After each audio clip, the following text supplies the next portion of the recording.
అందరికీ నమస్తే. వర్షాకాలం సీజన్ వచ్చిందంటే ముఖ్యంగా తెలంగాణ రాష్ట్రం వణికిపోతా ఉంది.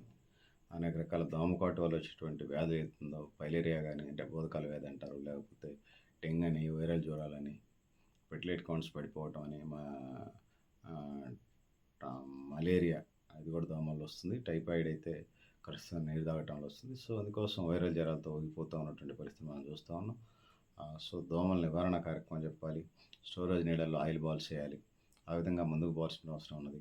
సో, ఇంకా చికెన్ గున్యా లాంటి వ్యాధులు కూడా ఇది చేస్తా ఉన్నాయి. సో, ఆహ్, ఆహ్, ఈ వైరల్ జ్వరాలు తెలంగాణ ఇది చేసి ప్రజల్ని ఇబ్బందులకు పాలు చేస్తా ఉన్నాయి. సో, వైరల్ ఫీవర్‌లు మాదిరిగా అనిపిస్తున్నాయి. డెంగ్యూ వైరస్ ఎడీసీ ఈజిప్ట్ అనే దోమ కాటు వలన వస్తదనేది మనకు అర్థమవుతుంది. ఇది పగటిపూట దోమ.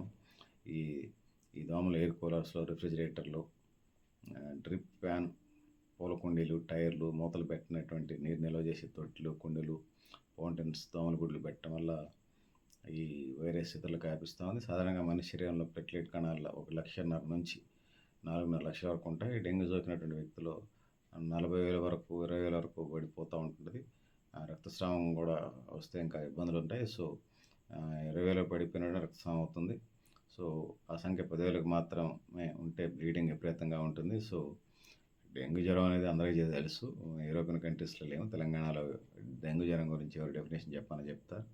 సో, దాదాపుగా అన్ని ఆసుపత్రుల్లో ఓపీ సగటున 10-30% పెరిగింది ఈ సీజన్‌లో. సో, జ్వరాలతో అల్లాడిపోతా ఉన్నారు ప్రజలు. ప్రతి సంవత్సరం అయితే తగిన జాగ్రత్తలు ఎంత జాగ్రత్తలు తీసుకున్నా ఇట్లాంటి పరిస్థితులు వస్తున్నాయి. ప్రణాళికలు తయారు చేసి ఆయా రాష్ట్ర ప్రభుత్వాలు లేకపోతే కేంద్ర వైపుగా జాగ్రత్తలు తీసుకోవాలి. ప్రజల్ని అప్రమత్తం చేయాల్సిన అవసరం ఉన్నది. సో, అనేక కేసులు ఉమ్మడి 10 జిల్లాల్లో తెలంగాణ రాష్ట్రంలో ఇబ్బందులు పడుతున్నట్టు నేపథ్యాన్ని మనం చూస్తున్నాం. ప్రభుత్వం కూడా వీటి మీద అంటే ప్రజలు అప్పుల పాలవుతున్నారు వీటన్నిటి వల్ల. సో, జాగ్రత్తగా ముందుకెళ్లాల్సిన అవసరం ఉన్నది. ట్రీట్మెంట్ తీసుకోవాల్సిన అవసరం ఉన్నది. సో, ఆ విధంగా ముందుకెళ్లాల్సిన అవసరం ఉన్నది. వర్షాకాలం వచ్చిందంటే ఉభయ తెలుగు రాష్ట్రాల్లో కూడా ఈ పరిస్థితి ఉన్నది. దేశవ్యాప్తంగా కూడా అటు కలుషితమైన నీళ్లు తాగటం, లేకపోతే దోమల వల్ల వచ్చే వ్యాధులు, వైరల్ జ్వరాలతోని రాష్ట్రం, దేశం ఒక ప్రత్యేక పరిస్థితులకు నెట్టేయబడతా ఉంటది. సో, వీటి నుంచి శాశ్వత పరిష్కారాల వైపు ముందుకెళ్లాల్సిన అవసరం ఉంది. ప్రతి మండల కేంద్రంలో 24 గంటలు ఉండే డాక్టర్ల వ్యవస్థను ఏర్పాటు చేయాలి ఏజెన్సీ ప్రాంతంలో లాగా. సో, తద్వారా సగం ఆర్థిక సమస్యలు తగ్గుతాయి ప్రజలకి. ఎందుకంటే వైద్యం మీద దాదాపు 30-40% రూపీస్ వాళ్ళు 100కి 30-40 వైద్యం మీదనే ఖర్చు చేస్తున్నటువంటి సందర్భాలను చూస్తున్నాం. ఇంకా దీర్ఘకాలిక వ్యాధులు అయితే ఇంకా ఎక్కువ పెట్టుబడి, ఎక్కువ ఖర్చు ఎదుర్కోవాల్సిన పరిస్థితి ఉంది. అందుకోసం ప్రభుత్వ వైద్య రంగాన్ని డెవలప్మెంట్ చేసి ఏదైతే ఉన్నదో సీజనల్‌గా వచ్చేటువంటి వాటిలలో అటు త్రాగునీరు, ఆహార పదార్థాలు, ఈ దోమల పట్ల అంటే మంచి నీళ్ళు తాగాలి. కలుషితంగా అన్నటువంటి నీళ్ళు తాగాలి.